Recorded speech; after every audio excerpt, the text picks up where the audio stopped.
Ya, aktivitas manufaktur RI kembali mengalami kontraksi pada periode Agustus 2024, bahkan kontraksi yang terjadi pun angkanya lebih dalam ketimbang periode Juli lalu, walaupun tentu sama-sama memberikan catatan buruk bagi sektor manufaktur dalam negeri kita. Mengapa hal ini bisa terjadi dan dampaknya apa saja yang timbul dari kondisi ini? Selengkapnya akan kita ulas bersama dalam PMI Manufaktur RI Jeblok, gelombang PHK bikin deg-degan. Di sini kita amati begitu ya, atau bisa kita lihat secara seksama data yang telah kami hadirkan, di mana untuk kontraksi PMI manufaktur kita di angka 48,9 ini berada di tren yang memang dalam tren penurunan. Kalau kita lihat sebetulnya lebih parah pada tahun 2021 lalu yang mana memang terkontraksi cukup dalam, namun secara trennya ini memang PMI manufaktur kita lagi berada di zona kontraksinya atau berada di level 50 atau batas dari antara kontraksi dan juga ekspansinya. Di sini menurut data Purchasing Managers Index PMI yang dirilis oleh S&P Global ini juga menunjukkan bahwa PMI Manufaktur RI jatuh dan terkontraksi ke level 48,9 pada Agustus 2024. Artinya, PMI kita dalam 2 bulan terakhir telah mengalami kontraksi walaupun pernah ada dalam fase ekspansif dalam 34 bulan, yakni pada September 2021 hingga Juni 2024 silam. Sebagai informasi pula bahwa PMI menggunakan angka 50 sebagai titik mula, dapat juga diartikan bahwa memang apabila di atas 50 maka artinya dunia usaha sedang dalam fase ekspansi, namun sebaliknya. Nah ini kalau di bawah 50 justru memang dunia usaha sedang berada di fase kontraksinya.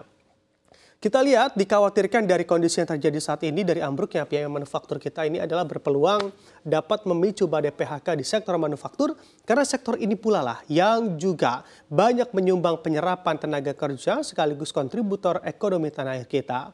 Lalu apakah dengan terkontraksinya skor PMI manufaktur kita menjadikan Indonesia masuk dalam negara paling buruk sektor manufakturnya?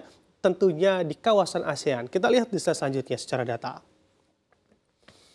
Nah, di sini apabila kita bandingkan kondisi manufaktur Indonesia dengan sejumlah negara di ASEAN, ternyata bukan Indonesia saja kok yang juga jadi negara paling rendah skor manufakturnya dilihat dari angka PMI. Bisa kita lihat di sini dari jajaran negara di ASEAN yang terendah PMI manufakturnya, mungkin di layar kaca Anda terlihat agak lebih kecil begitu ya, namun saya akan coba jabarkan.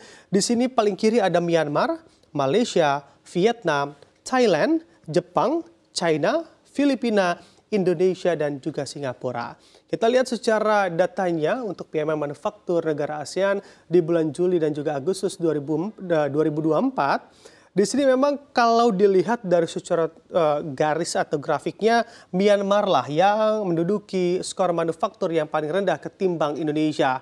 Bahkan kalau dilihat di Indonesia begitu ya, tidak hanya Indonesia saja yang tentunya masih berada di zona kontraksinya secara sektor manufaktur yang tentunya dilihat dari angka PMI manufaktur negara-negara di ASEAN. Sementara itu masih menilik data yang disuguhkan oleh S&P Global per Agustus 2024, PMI manufaktur negara-negara ASEAN ini memang cenderung lebih rendah ketimbang bulan Juli 2024 meskipun beberapa relatif masih dalam zona ekspansifnya. Catatan yang perlu diperhatikan dari S&P Global yakni kondisi ini juga disebabkan oleh output dan juga pesanan baru yang mengalami penurunan tajam dan juga cepat. Sehingga pekerjaan di sektor manufaktur juga dalam kondisi menurun dan sekaligus aktivitas pembelian begitu ya yang terpantau juga semakin terhambat. Lalu bagaimana pandangan sejumlah analis atau ekonom terkait kondisi ini? Kita lihat di slide selanjutnya. Nah, di sini melihat pandangan atau point of view dari para ekonom, di mana seperti apa yang saya sampaikan tadi di awal, yang paling mengkhawatirkan dari kondisi yang terjadi adalah PMI manufaktur yang terkontraksi mampu membuka peluang badai PHK terjadi di sektor ini. Walaupun mengamati pernyataan dari Paul Smith, seorang ekonom begitu ya dari S&P Global menjelaskan bahwa dirinya tidaklah heran atas hal ini dengan apa yang terjadi pada sektor manufaktur negara-negara atau khususnya negara-negara di ASEAN termasuk Indonesia. Apalagi peluang pemutusan hubungan kerja atau PHK pun menjadi cukup besar terjadi karena hal ini. Di mana tapi Paul pun menilai dari kondisi yang terjadi saat ini Menurutnya hanya sementara saja, karena sektor manufaktur akan kembali seperti semula di zona ekspansifnya apabila sejumlah catatan atau pemberat dari sektor manufaktur mampu diurai dan berujung pada kembali bangkitnya sektor yang menyumbang banyak tenaga kerja di sektor ini atau penyerapan tenaga kerja di domestik. Selain Paul, ada ekonom Indef Nailul Huda begitu ya yang juga menilai bahwa badai PHK yang terjadi juga tidak menampik disebabkan oleh pelemahan dari industri manufaktur secara global atau bukan hanya Indonesia saja.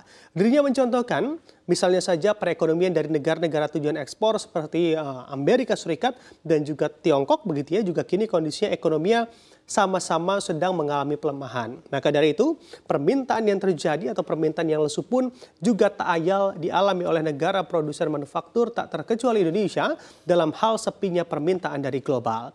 Lalu bagaimana pandangan pemerintah terhadap terbuka lebarnya peluang PHK dari kondisi yang terjadi saat ini? Kita lihat di slide selanjutnya. Di sini kita lihat begitu ya gambar dari Menaker kita, Ibu Ida Fauziah, yang mana juga mengamati bagaimana tren PHK RI. Di mana bicara soal badai PHK yang terjadi di Indonesia, sebetulnya Menaker RI pun telah melihat gejolak tersebut. Sehingga pihaknya pun memberikan statement kalau dilihat begitu ya. Jadi memang setiap bulan kami melihat tren mulai dari Januari hingga Februari, Maret, April, kemudian April, Mei rata-rata sekitar ada 3.500 hingga 4.200 ini pekerja yang tentunya terdampak PHK begitu atau menjadi kontributor dalam tren PHK RI. Dari kondisi yang terjadi pun Ida menyebut bahwa Kemenaker juga terus melakukan upaya dalam menekan angka PHK. Salah satunya memfasilitasi dialog antara karyawan dengan manajemen perusahaan. Tapi apakah itu juga bisa menjadi solusi tidak akan ada badai PHK di dalam negeri kita? Anda yang mengetahui tolong komentar di kolom komentar di bawah ini. Bisa saja walaupun hanya dalam jangka pendek begitu ya sebetulnya bisa menengahi menjadi katalis dari para pelaku usaha dan juga para buruh atau pekerja. Apalagi bisa kita cermati pula dari data PHK RI di 2023 hingga 2024, periode bulan Januari hingga Agustus juga sudah jelas terjadi peningkatan yang sangat signifikan. Jumlah dari karyawan yang terkena dampak dan harus terkena PHK dari perusahaannya atau dari tempatnya bekerja. Tentu dari sini pula sektor manufaktur RI sedang dalam mode bertahan atau mode survive apabila tak kunjung menemukan solusi terkhusus support dari pemerintah melalui kebijakan yang dikeluarkan. Tentu akan lebih banyak lagi pabrik-pabrik di sektor manufaktur yang akan tumbang secara bergantian.